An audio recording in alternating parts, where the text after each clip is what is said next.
શું તમે જાણો છો કે ભગવાન શ્રી કૃષ્ણે પોતાના જ સૌથી સુંદર પુત્રને એટલો બદસૂરત અને કુરૂપ કેમ બનાવી દીધો હતો?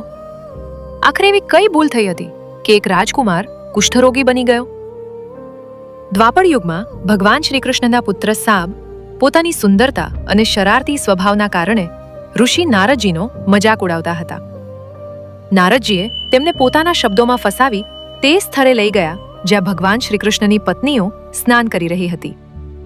જ્યારે ભગવાન શ્રી કૃષ્ણને આ વાતની જાણ થઈ ત્યારે તેમણે તેને અયોગ્ય આચરણ માન્યું અને પોતાના પુત્ર સાબને કુષ્ઠરોગનો શ્રાપ આપી દીધો, જેના કારણે તેનું શરીર કુરૂપ બની ગયું. કુષ્ઠરોગના નિવારણ માટે ઋષિ મેકલના પરામર્શ મુજબ સાબે ચંદ્રભાગા નદીના કિનારે સૂર્યદેવની કઠોર તપસ્યા શરૂ કરી. 12 વર્ષ સુધી સૂર્યદેવની સેવા અને ઉપાસના કર્યા પછી સૂર્યદેવ પ્રસન્ન થયા અને તેમને રોગ મુક્તિ આપી. સાબ પોતાની બીમારીમાંથી મુક્ત થઈ ખૂબ પ્રસન્ન થયા અને તેમણે સૂર્યદેવના સન્માનમાં ભવ્ય સૂર્ય મંદિર બનાવવાનો નિર્ણય કર્યો. કોણાર્ક સૂર્ય મંદિરનું નિર્માણ કહેવાય છે કે તે જ સ્થળે સ્નાન કરતી વખતે તેમને સૂર્યદેવની મૂર્તિ મળી અને તેને સ્થાપિત કરી, જેના કારણે આ સ્થળ કોણાર્ક સૂર્ય મંદિર તરીકે પ્રસિદ્ધ થયું.